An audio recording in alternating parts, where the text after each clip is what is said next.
জিয়াউল হাসান একজন সামরিক কর্মকর্তা অবসরপ্রাপ্ত এবং ওনাকে অন্যায়ভাবে ওনার যে কার্যক্রম ছিল ইতিপূর্বে বাংলাদেশের ল এনফোর্সিং এজেন্সির সাথে সেই কার্যক্রমগুলো উনি সুষ্ঠুভাবে পরিচালনা করেছেন, যার কারণে উনি সমস্ত সরকারের আমলে 1994 সাল থেকে এই 2024 সাল পর্যন্ত উনি বিভিন্ন পুরস্কারে ভূষিত হয়েছেন। আইনশৃঙ্খলা রক্ষা বাহিনীর যে সাধারণ কাজ সেগুলোই ছিল এবং যে অভিযোগগুলো নিয়ে আসা হয়েছে এগুলো সবগুলোই মিথ্যা এবং ভিত্তিহীন। এর কোনো হিসাব নাই এবং এর কোনো সত্যতা নাই। খাবারের পছন্দ ভিন্ন হলেও মজার বেলায় সবাই এক। উনি নির্দোষ, সেই কারণেই কিন্তু উনি এই দেশ থেকে পালিয়ে যাননি। ওনার 6 তারিখে যখন ওনাকে অব্যাহতি দেওয়া হয়েছে, 7 তারিখে রাতে ওনাকে বাসা থেকে আর্মিরা ওনাকে ধরে নিয়ে গেছে, ওনাকে অ্যারেস্ট করে নিয়ে গেছে আর্মিরা।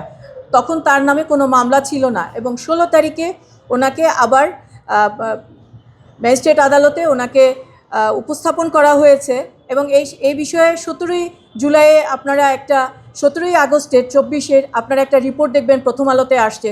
3 বার পুলিশ তাদের যে প্রোডাকশনের যে নিয়ম আছে সেই নিয়ম অনুযায়ী 3 বার তাদের যে নিজেদের জবানবন্দি এটা তারা চেঞ্জ করেছে এবং উনি যদি দোষী হতেন, ওনার যদি গিলটি থাকতো ওনার মনে, তাহলে উনি পালিয়ে যেতেন। উনি কিন্তু পালিয়ে যাননি। উনি একজন কমান্ডো অফিসার বাংলাদেশের সেনাবাহিনীতে যেভাবে থাকা উচিত উনি ওনার সেই মর্যাদা নিয়ে আছেন এবং সেই মর্যাদা নিয়ে উনি শেষ পর্যন্ত উনি লড়ে যাবেন।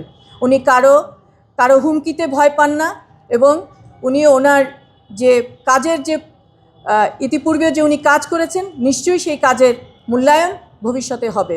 এই যে অভিযোগগুলো এগুলো সবই মিথ্যে এবং সেগুলো আমরা আদালতের মাধ্যমে প্রমাণ করে দিব। প্রসিকিউশন যে ডকুমেন্টস দিয়েছে সেই ডকুমেন্টস দিয়ে আমি প্রমাণ করে দিব যেগুলো মিথ্যা। আপনারা যদি প্রসিকিউশনের ডকুমেন্টসগুলো স্ক্রুটিনি করেন, যে কোনো একজন আইনজীবী যদি স্ক্রুটিনি করে, এটা সেই বলবে, এটা আমাকে বলতে হবে না, এগুলো সম্পূর্ণ মিথ্যা। আমাদের সাফাই সাক্ষী হচ্ছে, আমি চাই ইকবাল করিম ভূঁইয়া আসুক, আমি চাই উনি সাক্ষী হিসেবে আসুক ইকবাল করিম ভূঁইয়াকে। আমি অপেক্ষা করছি ওনার সাথে কথা বলার জন্য। একজন সেনাপ্রধান হয়ে উনি যখন সেনাপ্রধান ছিলেন তখন এই জিয়াউল হাসান এডিজি অপস হয়েছেন র্যাবের। এই জিয়াউল হাসান তখন প্রমোশন পেয়েছেন, এই জিয়াউল হাসান তখন পুরস্কার পেয়েছেন। তাহলে উনি কি একজন অদক্ষ সেনাপ্রধান ছিলেন?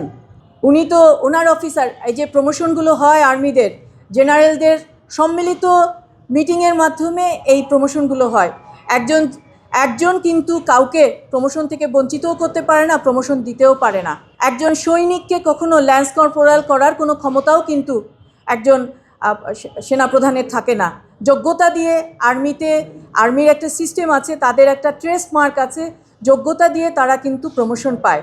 সুতরাং ওনার আমলে তার এত প্রমোশন কেন হলো, আমি তো এটা ওনার কাছে জানতে চাইব।